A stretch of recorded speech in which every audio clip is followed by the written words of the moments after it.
नमस्कार, कैसे हैं आप सभी? तो और उम्मीद दोनों है कि आप सभी बहुत अच्छे होंगे। तो बहुत-बहुत स्वागत आपका। वेलकम, खुशामदीद, अभिनंदन to my channel R only love. अब रिकैप लूँ उससे पहले कुछ मैं कहना चाहूँगी। आई होप कि आप लोग इस सर्दी में अपने पेरेंट्स का ख्याल रख रहे होंगे। हाँ, अच्छी बात है, वेरी गुड। तो चलिए एक रिकैप ले लेते हैं इसी बात पर। काशी और शिवी की करीबियत बढ़ी थी और अपने दिल की बेचैनी को थामा हुआ था दोनों ने। वो बेचैनी जो एक दूजे से दूर जाने की थी, एक दिल से थी दूसरे दिल के लिए। तो वहां कश्यप और रावी जो अपनी मोहब्बत के साथ कुछ एक्शन भी कर रहे थे। दोनों की दिल लुभा लेने वो बातें थी कि एक फोन कॉल आई और शिवी से होते हुए कश्यप के फोन पर पहुंची। उसके बाद सबके कदम एक और ही हो लिए थे। यही रिकैप था। आइए आगे बढ़ जाते हैं थोड़ा सा। ये कॉरिडोर कहने को खाली था, मगर उसमें आवाजें चारों तरफ से आ रही थी। कोई पास से आने वाली आवाज लग रही थी तो ऐसा लग रहा था कोई आवाज बहुत दूर से आ रही है। तभी वो डॉक्टर अपने स्टेथोस्कोप को एडजस्ट करते हुए अपने कदमों को इसी तरह बढ़ाते हैं। इन सारी आवाजों में उनके कदमों की आवाज भी मिल जाती है। काशी सीधी हो जाती है और रावी फौरन काशी को ज्वाइन करती है। Doctor, any update? काशी ने मजबूत लफ्जों में पूछा। Yes, the girl who was driving was seriously injured और चोटें बहुत गहरी हैं। राइट लेग में फ्रैक्चर है। सर की चोट मुझे ज्यादा चिंता दे रही है। हाँ, एयरबैग खुले थे लेकिन कितनी मदद कर पाए हैं ये देखना बाकी है। डॉक्टर अपनी स्थिरता से जवाब दे रही थी। मोनिका, उनका नाम मोनिका है, जो ड्राइव कर रही थी। बोलती हुई काशी पर रावी की सिकुड़ी हुई भवें मुड़ी। डॉक्टर, नीलांशी कैसी है? रावी ने फौरन पूछा। और डॉक्टर समझ गए कि जब ड्राइविंग पर मोनिका नाम लिया जा रहा है तो दूसरी लड़की का नाम नीलांशी ही होगा। उन्हें भी चोटें आई हैं, मगर उतनी गहरी नहीं। सीट बेल्ट बांधने की अच्छी आदत रही होगी, फिर भी फ्रैक्चर तो है। होश किसी को नहीं आया है। डॉक्टर बात कर ही रहे थे इन दोनों से कि एक नर्स जरा जल्दी जल्दी कदम लिए डॉक्टर की तरफ बढ़ी थी। Doctor, bed number is seeking, excuse me. Doctor ने बिना वक्त जाया किए अपने कदम नर्स के साथ अंदर की तरफ बढ़ा दिए थे। मतलब मोनिका, मोनिका वो क्रिटिकल है। रावी थोड़ा सा घबराई थी। रावी, आपको उनके फैमिली के बारे में इतना ही पूछा था काशी ने कि रावी ने गर्दन को नामे हिला दिया था। उसकी आंखों में फिक्र थी मोनिका के लिए, नीलांशी के लिए। नहीं, इतना नहीं जाना है मैंने अभी उन्हें। कश्यप ने रावी का हाथ कसकर पकड़ लिया था उसके घबराने पर। बाबा, वो पापा को कुछ पता होगा? कश्यप ने रावी को देखते हुए कहा। हाँ रावी, कश्यप सही कह रही है। अंकल को या डैड, किसी को तो कुछ ना कुछ पता ही होगा। रावी ने शिवी को देखकर कश्यप को देखते हुए गर्दन हाँ में हिलाई और दूसरे हाथ को अपनी जेब में डालकर अपना फोन बाहर निकाल लिया था। हाँ, पापा ने मुझे एक बार, मैं पापा से पूछती हूँ और बताती हूँ कि हम यहाँ हैं, उन्हें बता तो दो। रावी ने सीधा पापा को फोन मिला दिया था। सांसें बेचैन थी, दिल फिक्र में धड़क रहा था। हाँ बेटा, कहाँ हैं आप दोनों? फोन पिक करके पापा ने ये सवाल किया था। पापा, वो मैं हॉस्पिटल में हूँ। हॉस्पिटल? बेटा, हॉस्पिटल में क्यों? पापा रिलैक्स, मैं ठीक हूँ। और रावी ने पापा से थोड़ी देर बातें की, सारी बातें उन्हें बता दी। माय गॉड बेटा, उसकी सिचुएशन अभी अभी कुछ नहीं पता चला है पापा। बेटा, मोनिका तो मिस्टर बजाज से अलग हो गई थी बहुत पहले। हाँ पापा, मुझे याद है कि आपने बताया था। क्या मिस्टर बजाज से कांटेक्ट करने का कोई रास्ता नहीं है? बेटा, आई हैव नो आइडिया, लेकिन मैं पता करवाता हूँ और उसमें टाइम लगेगा बेटा, थोड़ा सा। इट्स ओके पापा। अच्छा ये बताओ, कश्यप साथ में है ना? जी पापा, वो मेरे साथ है। भाई साहब का फोन आया था, उनसे बात कर लेना और मैं पता लगाता हूँ। और हाँ, उनसे बात करके उन्हें बता दो। जी पापा, मैं फ़ोन करती हूँ अब्बू को। हाँ बेटा, कर लो। फोन कट कर दिया था रावी ने और अपने आप को पीछे की तरफ मोड़ा था, जहाँ कश्यप, शिवी और काशी थे। उसके कदम उस तरफ चल पड़े थे। क्या कहा पापा ने? कश्यप के पूछने पर शिव और काशी दोनों की निगाहें रावी पर पड़ी थी। पापा को कोई आइडिया नहीं है, लेकिन पता करवा रहे हैं। मैं एक सेकंड में कॉल कॉल करके आती हूँ, काशी ने ये कहा और अपने फोन की स्क्रीन को ऑन किया। 2 कदम इन लोगों से दूर हो गई। काजू, वो अब्बू,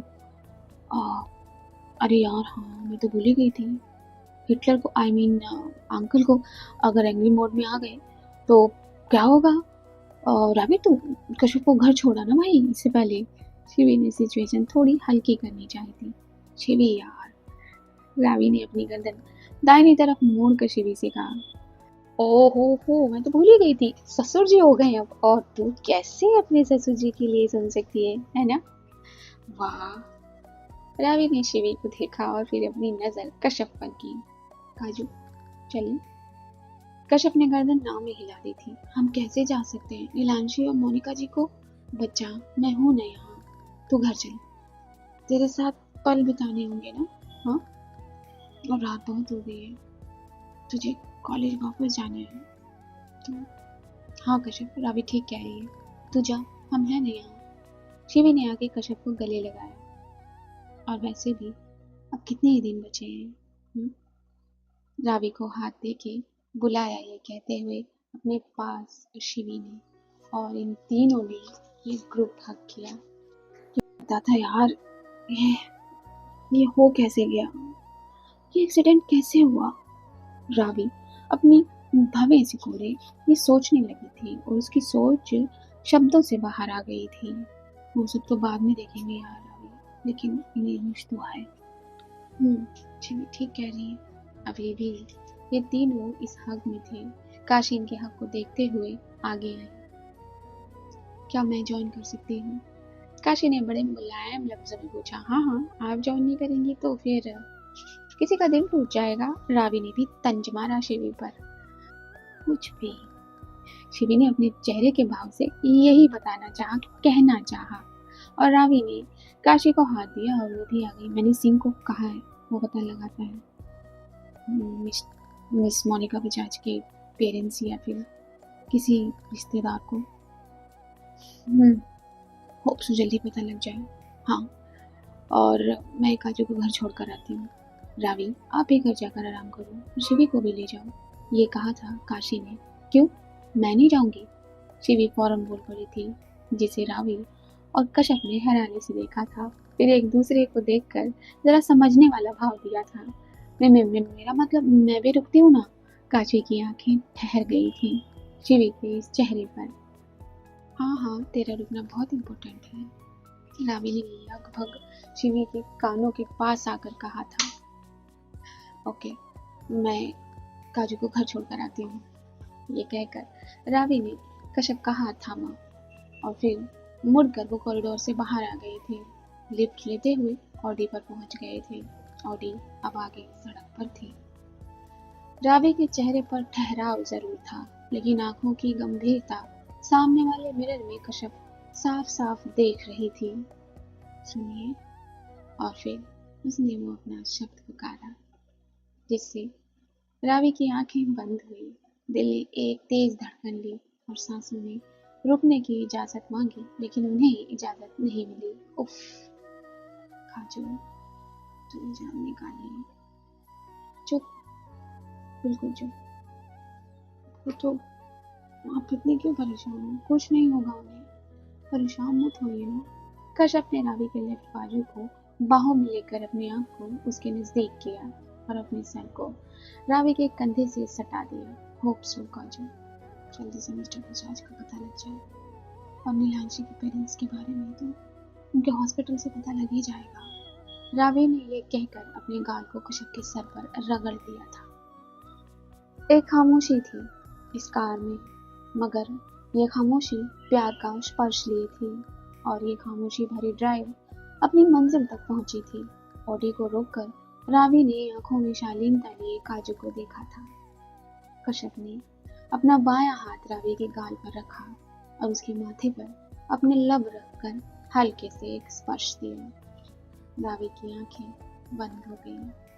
मीनाक्षी, वो मोनिका जी को कुछ नहीं होगा, अल्लाह उन्हें कुछ नहीं होने देगा, हम दुआ करेंगे, बस आप ज्यादा मत परेशान होना। कश्यप ने माथा रावी के माथे से लगा दिया था, ये कहकर, जानती हूँ, बस तू अपना ख्याल रख। आप नहीं चलेंगे अंदर? रावी ने अपने होठों को पिचका लिया। अच्छा, मैं अंदर नहीं आ पाऊंगी, तो अब्बू से कुछ कहकर संभाल लेना। और मैं तुझे नहीं दूर करना चाहती थी अपने आप से, मुझे क्या पता था ये सब। कुछ नहीं होगा मैं, आप रिलैक्स प्लीज। कश्यप ने रावी को बीच में रोकते हुए ही कहा, हाँ, और तुझे अम्मी अब्बू भाई भाभी के साथ भी तो वक्त बिताना है ना, तो कॉलेज के लिए चली जाएगी, और ना मैं तुझे नहीं छोड़ती एक पल के लिए भी। जानते हैं हम, आप हमें नहीं छोड़ते एक पल के लिए, जानते। इतना कहकर कश्यप ने रावी के हाथ को अपने दिल पर रख लिया था, जो इंडिकेटर था रावी के लिए कि अब कश्यप क्या करेगी। उसने अपने होठों को रावी के होठ के करीब किया, बेहद करीब। कश्यप की वो सांसें रावी के होठ और नोज के बीच में धंसने लगी थी। कश्यप ने एक नजर होठों को देखा और फिर रावी की नजरों में अपनी नजर डाली। ये एक नजर काफी थी रावी को बांध लेने के लिए, और कश्यप ने देखते ही देखते अपने दोनों होठों के बीच की जगह में रावी का वो निचला लब भर लिया। आंखें बंद हुई दोनों की एक साथ। अपने दोनों हाथ से रावी का चेहरा पकड़ा हुआ था कश्यप ने, और चूमने लगी थी अपनी मोहब्बत को, कितनी मुलायम तरीके से कि रूई भी उसके आगे फेल हो। ऐसा लग रहा था कि वो दुनिया की सबसे मुलायम चीज को अपने होठों से सहला रही है। कार की ये खामोशी अब मोहब्बत भरी खामोशी हो गई थी। वो अपने लबों से ये बता रही थी कि किस तरह वो अपनी रावी के साथ खड़ी है, जो रावी को बुलंदी से खड़ा कर देने के लिए काफी था, हर सिचुएशन को हैंडल कर लेने के लिए काफी था। कश्यप के इस चुंबन में वो सब कुछ था, वो किस जो इस दुनिया से अलग महसूस करा दे। उसके इस किस में वो सब कुछ था। निचले लब को संवार देने के बाद ऊपरी लब को जरा काट कर होश में ले आई थी रावी को कश्यप। रावी को होश में लाने का खामियाजा कश्यप के दिल को भुगतना पड़ा था, क्योंकि रावी ने अपनी उस मुट्ठी को भींच दिया था। अब उस मुट्ठी में दिल तो आता नहीं, जो आता है उसे ही दर्द का एहसास हुआ था, जिससे कश्यप के लब मुस्कुराए थे। आप बहुत बदमाश हो गए। हाँ, तूने ही तो बनाया है मुझे बदमाश। ये कहकर रावी ने अपने गीले लबों को कश्यप के दुपट्टे के एक कोने से सुखा लिया था। जाइए, हम अबू से बात कर लेंगे। किस चीज की? निकाह की? सच में बाजू? रावी ने थोड़ा उत्साहित दिखाते हुए पूछा। कश्यप ने रावी की नोज को खींचा। नहीं मेरे बदमाश, यही कि आप बाहर से क्यों चले गए? ओ ठीक है, तू जा। कश्यप कार से निकल गई थी, घर के दरवाजे पर पहुंची थी और मुड़ी थी। रावी ने जैसे कश्यप के हर एक कदम को काउंट किया था। मुड़कर कश्यप ने जाने का इशारा किया तो रावी ने भी उससे पहले घर के अंदर जाने के लिए कहा, अपनी आंखों से, अपनी गर्दन से और अपने चेहरे से। बस कश्यप ने फिर से आंखों से अपनी रावी को चूमा और वो अंदर चली गई। उसके बाद अपनी ऑडी को उस हॉस्पिटल के रास्ते पर दौड़ाने लगी थी रावी, जिस हॉस्पिटल में नीलांशी कार्यरत थी। कॉफी पीनी है? काशी ने शिवी के हाथ पर हाथ रखकर पूछा। आप घर क्यों नहीं चली गई? मैं छोड़ दूं? नहीं, मैंने कहा ना मुझे नहीं जाना। अच्छा ठीक है, आपने अंकल आंटी को बताया? नहीं। तो फिर कौन बताएगा? मैं बताऊं? नहीं, मैं बताती हूँ ना। शिवी ने ये कहकर अपनी जेब से वो फोन निकाल लिया। शिवी ने घर फोन मिलाया कि इतने में काशी की जेब में रखा फोन बज पड़ा। हाँ सिंह, बोलो कोई लीड? ये कहते हुए फिर से 4 कदम की दूरी एसएचओ साहिबा ने ले ली थी। एसआई सिंह से बात करते हुए शिवी को देखा। शिवी अभी अपने डैड से बात कर रही थी। काशी ने कदम दाहिनी तरफ मोड़ दिए थे और बस 5 या 10 मिनट के बाद काशी के हाथों में 2 कॉफी के कप्स थे और वो आकर शिवी के पास बैठी थी। ये लीजिए, कॉफी पी लीजिए। जब शिवी ने उनके दाहिने हाथ से वो कप पकड़ लिया तो काशी ने उसी हाथ से शिवी के बालों को जरा कानों के पीछे किया।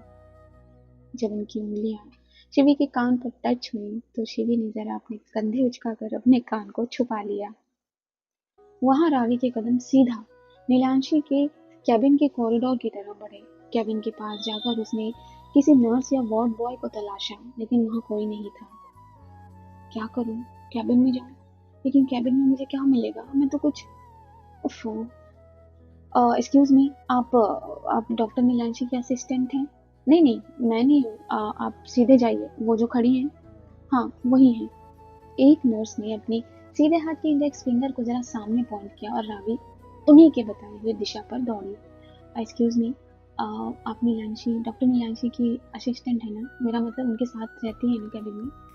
जी। क्या हुआ? वो मुझे आपसे कुछ बात करनी है। क्या हुआ? बोलिए। उस नर्स को लेकर जरा हल्की सी दूरी पर आ गई थी रावी। देखिए, आप नीलांशी के पेरेंट्स को जानती हैं? मतलब आप नीलांशी के बारे में, उनकी फैमिली के बारे में कुछ जानती हैं? एक्सक्यूज मी, आप ये क्यों पूछ रही हैं? देखिए, नीलांशी का एक एक्सीडेंट हो गया है छोटा सा। व्हाट? डॉक्टर नीलांशी का एक्सीडेंट? हाँ, रिलैक्स। वो अ, अभी होश में नहीं है। कौन से हॉस्पिटल में है वो? रावी ने हॉस्पिटल का नाम बता दिया था। आप मुझे बताओ ना, आप किसी को जानते हैं उनकी फैमिली में? डॉक्टर नीलांशी की फैमिली यहाँ रहती ही नहीं है। क्या मतलब? वो जो आउट ऑफ इंडिया रहते हैं? वो आपको उनका कोई कांटेक्ट नंबर नहीं? उनका कोई कांटेक्ट नंबर नहीं है। मेरा मतलब वो सिर्फ नीलांशी, डॉक्टर नीलांशी के पास है। उनका कोई दोस्त, उनका कोई रिश्तेदार? और रिश्तेदार के बारे में तो मुझे कुछ नहीं पता, लेकिन डॉक्टर कुमार उनके कुलीग हैं और अभी वो शायद नहीं, आई थिंक वो जनरल वार्ड में होंगे। आप प्लीज मुझे उनके पास लेकर चल सकती हैं? रावी ने उसने उससे कहा। ऑफ कोर्स, चलो। ये कहकर नर्स और रावी जनरल वार्ड की तरफ बढ़ गए थे। कहाँ है जनरल वार्ड में? जरा अपनी नजरों को सर्चिंग मोड पर डाला था उस नर्स ने और उन्हें डॉक्टर कुमार नजर आ गए थे। डॉक्टर कुमार, ये आपसे मिलना चाहती है। कौन है? डॉक्टर कुमार ने न जानने वाला भाव अपने चेहरे पर रखा। मैं कौन हूँ, क्या हूँ, ये बाद में, लेकिन मुझे आपसे कुछ बात करनी है। हाँ हाँ, एक सेकेंड, आप बाहर चलिए मेरे साथ। जनरल वार्ड से जल्दी से बाहर आ गए थे डॉक्टर कुमार रावी के साथ। वो आप नीलांशी के हैं? हाँ, नीलांशी मेरी एकेडमिक फ्रेंड और कुलीग है। नीलांशी का एक एक्सीडेंट हो गया छोटा सा। हाँ? क्या? कब? कैसे? और वो कहाँ है? रावी ने फिर से उस हॉस्पिटल का नाम दोहराया। वो अभी, मेरा मतलब अभी होश में नहीं आई है। क्या आप उनके किसी फैमिली मेंबर को जानते हैं, रिश्तेदार को, जो यहाँ हो, जिन्हें हम ये इन्फॉर्म कर सकें? नीलांशी की फैमिली इंडिया में नहीं रहती और नीलांशी ज़्यादातर दूर ही रहती है अपने रिश्तेदारों से। मैं चलता हूँ, आपके साथ। मेरी ड्यूटी।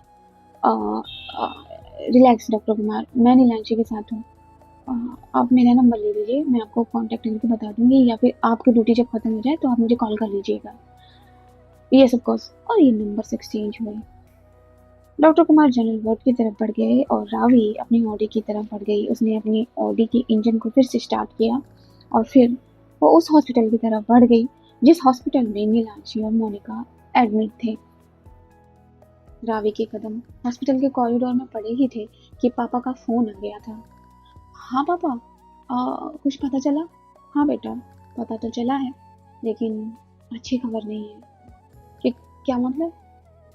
वो मिस्टर बजाज अभी है नहीं। वो किसी बिजनेस ट्रिप पर गए हुए हैं और और और जो उनकी फैमिली है वो मोनिका की फैमिली नहीं है। क्या मतलब पापा? बेटा, मिस्टर बजाज की वो दूसरी मैरिज है जिसके साथ वो रहते हैं। वो अच्छा, तो फिर मैं आता हूँ बेटा, ठीक है? पापा आप क्या करेंगे इतनी रात को आके? अभी कोई भी अपडेट होती है मैं आपको बताती हूँ, आप सुबह आ जाइएगा, ओके? आप रिलैक्स रहिए और माँ से और अन्य माँ से भी बता दीजिएगा। हाँ ठीक है बेटा, तुमने कुछ खाया? हाँ पापा, मैंने खा लिया था, वो मैं काजू को छोड़ कर आई तभी। अच्छा, तो सब घर पहुँच गई? जी पापा। चलो ठीक है, मुझे अपडेट देना बेटा। हाँ जी पापा। ये कहकर ये कॉन्वर्जेशन भी कट, यानी कि फोन कट, कॉन्वर्जेशन खत्म। शिवी की आंखें रावी पर पड़ गई थी। क्या हुआ रावी, कुछ पता चला? अंकल का फोन आया था?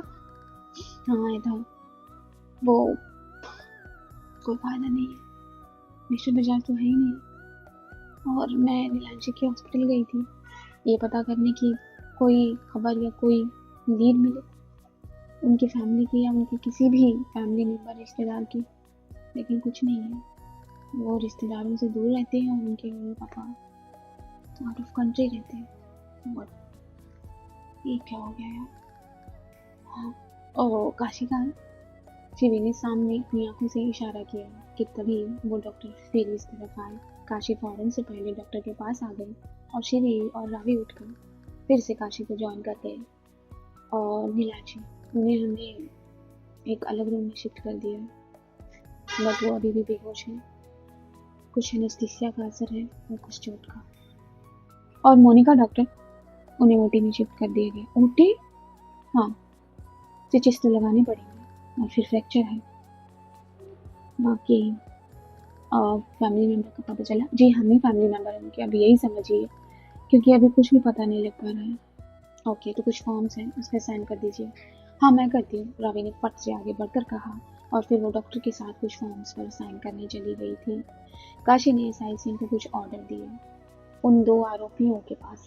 उनकी भी तो खबर जांचनी थी काशी को, क्योंकि काशी को आगे जवाब भी तो देना था। शिवी आप यहाँ बैठिए, मैं भी आती हूँ। जी। रात का समय आगे चल रहा था। ऐसा लग रहा था कि किसी ने घड़ी की सुइयों को बांध दिया है, क्योंकि ये रात खत्म होने का नाम ही नहीं ले रही थी। कश्यप अपने कमरे में पहुंच गई थी। अब्बू अम्मी से उसने बात कर ली थी, लेकिन उसे उसे चैन नहीं आ रहा था। अपने बेड पर वो कभी इधर तो कभी उधर बार बार रावी को मैसेज करती और रावी उसके मैसेज का रिप्लाई करती, लेकिन कोई अपडेट ही नहीं था। कुछ भी नहीं हो रहा था। बस ये तीनों कभी बेंच पर बैठते तो कभी कॉरिडोर में टहलने लगते। नीलांशी को तो होश आ जाना चाहिए, उसे क्यों नहीं होश आ रहा? बस यही सवाल था रावी के दिल में। कश्यप भी वहां परेशान थी। धीरे धीरे ये रात का पहर सुबह के पहर से हाथ मिलाने लगा था और उस कॉरिडोर में सुबह की किरणें आ गई थी। जो आवाजें दूर से सुनाई दे रही थी उन आवाजों में तब्दीली हो गई थी और कुछ ही कदम थे जो रात को इस कॉरिडोर में बढ़ रहे थे, अब उन कदमों में भी बढ़ोतरी हो गई थी। मोनिका को ओटी से शिफ्ट कर दिया गया था। अभी वो मशीनों पर थी। हाँ, नीलांशी को किन्हीं मशीनों की जरूरत नहीं पड़ी थी, लेकिन होश उन्हें अभी भी नहीं आ रहा था। नर्स बार बार आकर उनके उस ईसीजी मॉनिटर को चेक करती। बीपी नॉर्मल है, हार्ट बीट्स भी नॉर्मल है। रावी कभी नीलांशी के उस कमरे में जाती तो कभी मोनिका बजाज के उस कमरे में। तभी एक नर्स ने पुकारा, वो बेड नंबर 4 नीलांशी को होश आ रहा है। क्या?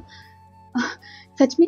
रावी, शिवी और काशी की आंखों में एक चमक आई और इन तीनों के कदम पड़ गए नीलांशी के कमरे की तरफ। जल्दी से उस बेड पर जाकर रावी बैठ गई और उसने नीलांशी का हाथ पकड़ लिया। नीलांशी ने धीरे से अपनी आंखें खोली। रावी अपने दर्द को महसूस करते हुए रावी को जरा पहचान लिया था नीलांशी ने। थैंक गॉड नीलांशी, आपको होश आ रहा है अब। Thank God. मैं यहाँ कैसे? अपनी भौहें सिकोड़कर अपने दिमाग पर जोर डालती नजर आ रही थी नीलांशी। रिलैक्स नीलांशी, आप अब इतना मत सोचो प्लीज, अब लेटे रहो। उठने की जब कोशिश की नीलांशी ने तो रावी ने उनके कंधे पर हाथ रखकर उन्हें लेटे रहने के लिए कहा। मैं तो मोनिका मोनिका कहाँ है? मोनिका कहाँ है? मुझे मोनिका से बात करनी। रिलैक्स नीलांशी, वो दूसरे रूम में है। रिलैक्स, वो ठीक तो है ना? नीलांशी ने फट से पूछा। क्या करूं? शिवी ने रावी का कंधा हल्के से दबाया। वो ठीक है, वो अभी डॉक्टर उन्हें चेक कर रहे हैं। डॉक्टर यहीं आएंगे उन्हें चेक करने के बाद, ठीक है? आप थोड़ा लेटे रहिए। हाँ, थोड़ा लेटे रहिए। शिवी, डॉक्टर से बात करके आना। हाँ, मैं जाती हूँ। काशी यहाँ से चली गई थी क्योंकि वो एसआई सिंह से कुछ बात कर रही थी और उनके जो ऊपर ऑफिसर बैठे थे उन्हें जवाब दे रही थी।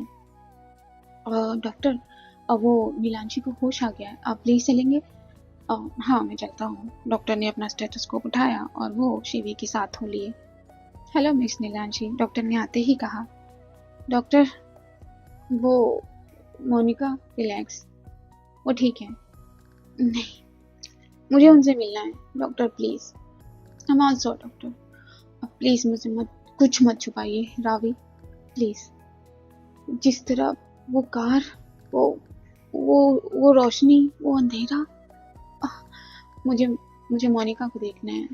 प्लीज मुझे उनके पास ले चलो डॉक्टर, प्लीज। देखिए नीलांशी, आप डॉक्टर हैं, ये अच्छी बात है। तो आप इस बात से भी वाकिफ होंगी कि अभी इस तरह हिलना डुलना आपके लिए ठीक नहीं है। तो थोड़ा सा रेस्ट करिए, हम मोनिका के पास आपको ले जाएंगे, ओके? बस थोड़ी देर और। लेकिन डॉक्टर, मुझे उनकी हालत के बारे में बताइए प्लीज। देखिए नीलांशी, मैं नहीं छुपाऊंगा आपसे कुछ भी।